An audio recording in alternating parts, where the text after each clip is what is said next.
My dear students, welcome back to the channel.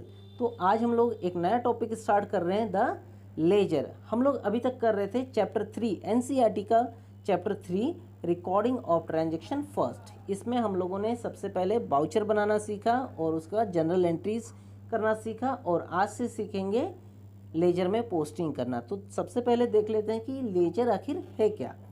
The ledger is the principal book of accounting system. It contains different accounts where transactions related to that account are recorded। कह रहे laser जो है वो accounting system का एक main book है। इसमें बहुत सारे अकाउंट्स होते हैं, अलग अलग अकाउंट्स होते हैं और उन अकाउंट्स में उसी से रिलेटेड ट्रांजैक्शंस को नोट किया जाता है। समझ गए? तो इसके लिए हम लोग थोड़ा सा जनरल एंट्री और लेजर में डिफरेंट को समझ लेते हैं, तो हमको लेजर को समझने में ईजी रहेगा। देखिए, हमने इससे पहले क्या कर लिया, जनरल एंट्री कर लिया है ना। जनरल एंट्री हमने इससे पहले कर लिया और अभी सीख रहे हैं क्या, लेजर।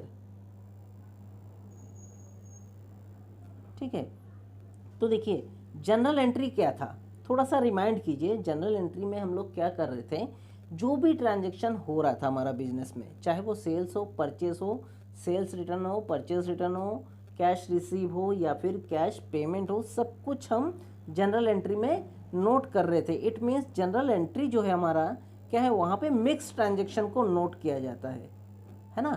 मिक्स ट्रांजैक्शन को नोट किया जाता है। और लेजर में क्या होता है, सेपरेट कर दिया जाता है उनको। ठीक है, उन मिक्स ट्रांजैक्शंस को सेपरेट करके अलग अलग में पोस्टिंग कर दिया जाता है। सेल्स की एंट्रियाँ हैं तो सेल्स में पोस्टिंग कर दिया जाता है, परचेज का है तो परचेज में कर दिया जाता है। इस तरह से सभी को सेपरेट कर दिया जाता है, अलग अलग कर दिया जाता है। तो अब समझ में आ गया कि जनरल एंट्री में से हम अलग अलग अकाउंट्स में पोस्टिंग कर देते हैं, वही हमारा होता है लेजर। और इसी प्रोसेस को कहते हैं लेजर में पोस्टिंग करना। ठीक हो गया, ओके। तो अब हम देख लेते हैं कि लेजर में लेजर का फॉर्मेट क्या होता है। इससे पहले वीडियो को लाइक कर देना, कमेंट कर देना और अपने फ्रेंड के साथ भी शेयर कर देना। और हाँ, अगर अभी तक आपने मेरे चैनल को सब्सक्राइब नहीं किया तो चैनल को सब्सक्राइब कर लेना, साथ में लगे बेल आइकन को भी प्रेस कर देना, जिससे मेरे आने वाले हर वीडियो का नोटिफिकेशन आपको मिलता रहेगा। याद रखिए, 11th क्लास के अकाउंटेंसी का कंप्लीट सिलेबस आपको इस चैनल के माध्यम से बहुत ही ईजी वे में करवाया जाएगा।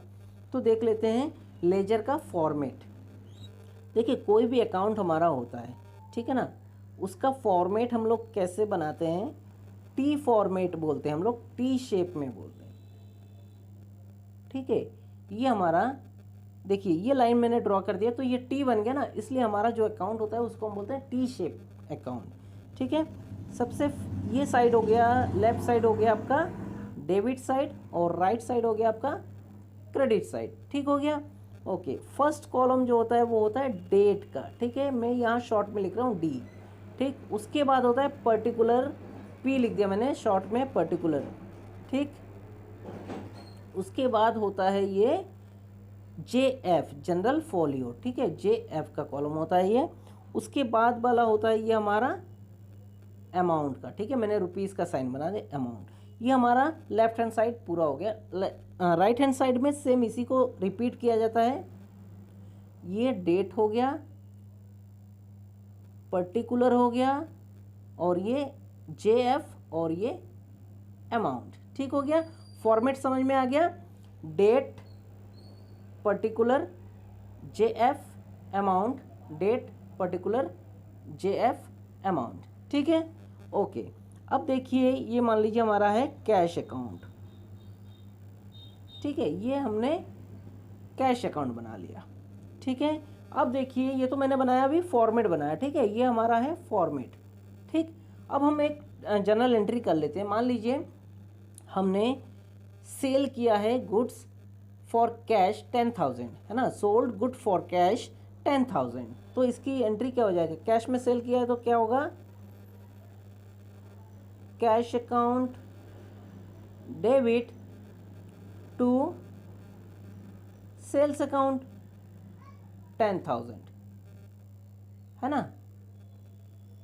ओके, अब देखिए कैश अकाउंट हम यहाँ पे बना रहे हैं, ये हमारा कैश अकाउंट बन रहा है। ठीक है, तो हम देखेंगे कैश को, कैश अकाउंट यहाँ पर क्या हो रहा है, डेबिट हो रहा है। तो कैश अकाउंट डेबिट, तो डेबिट साइड में इसकी एंट्री हो जाएगी। क्या लिखेंगे, इसका अपोजिट नाम यहाँ पे अपोजिट आएगा पर्टिकुलर में, टू सेल, ठीक है। तो ये हो जाएगा टू सेल्स अकाउंट, ठीक हो गया। ओके, डेट में जो भी आपके क्वेश्चन में दिया होगा वो हम यहाँ पे डेट लिख देंगे। कितना रुपीस का है, 10,000, तो हमने यहाँ पे 10,000 शो कर दिया, ठीक हो गया। ओके, अब देखिए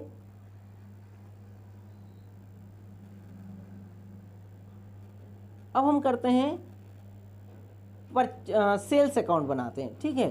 देखिए ये हमने कैश अकाउंट बना लिया था, अब हम करेंगे सेल्स अकाउंट। तो पहले मैं इसको इरेज कर देता हूँ।